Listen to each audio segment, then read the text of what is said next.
महाराष्ट्र विधानसभा चुनाव में सपा प्रमुख अखिलेश यादव और एआईएमआईएम नेता असदुद्दीन ओवैसी के बीच मुस्लिम वोट बैंक को लेकर मुकाबला दिलचस्प मोड़ ले रहा है।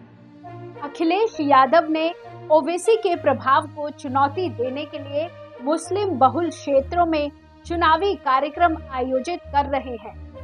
उनका लक्ष्य ओवैसी की पार्टी के गढ़ में सेंधमारी करना है, जबकि ओवैसी लगातार मुस्लिम समुदाय के मुद्दे को उठाकर अपनी राजनीतिक स्थिति मजबूत कर रहे हैं। सपा ने 2024 के चुनाव में मुस्लिम बहुल सीटों पर जोर देने का फैसला किया है, जिससे ओवैसी का वोट बैंक प्रभावित हो सकता है।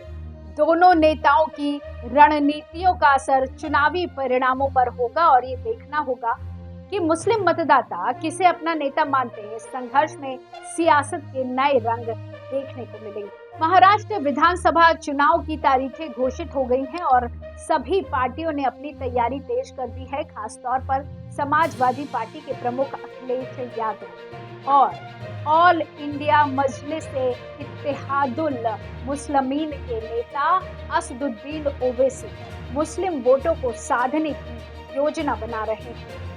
आइए जानते हैं कि इस सियासी खेल में कौन किस पर भारी पड़ता है।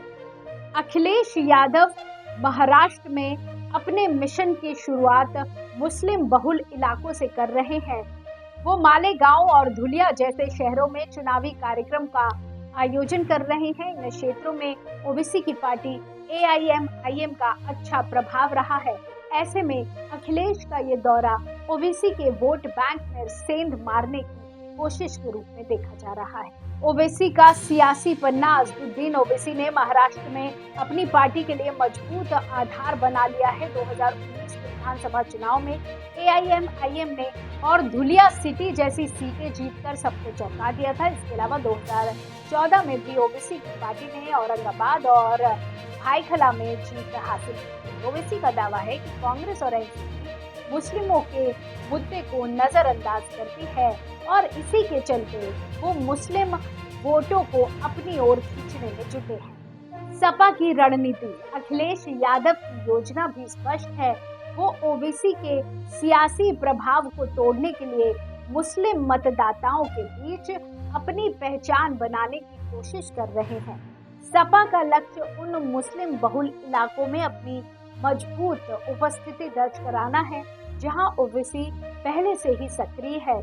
अखिलेश ने कहा कि उनकी पार्टी मुस्लिम समुदाय के असली मुद्दों पर ध्यान दे। मुस्लिम वोटों का बंटवारा। अखिलेश यादव की कोशिश है कि वो मुस्लिम वोटों को अपनी ओर खींचे, जिससे ओवैसी की पार्टी की ताकत कमजोर हो जाए। सपा ने 2024 के विधानसभा चुनाव में कई मुस्लिम बहुल सीटों पर चुनाव लड़ने की योजना बनाई है, जैसे कि मानपुर, शिवाजी नगर, भाईखला, भिवंडी ईस्ट और वेस्ट। इन सीटों पर एआईएमआईएम का पहले से ही दबदबा है। इस तरह अगर सपा चुनाव में भाग लेती है तो मुस्लिम वोटों का बंटवारा हो सकता है, जो ओवैसी के लिए मुश्किल पैदा कर सकता है।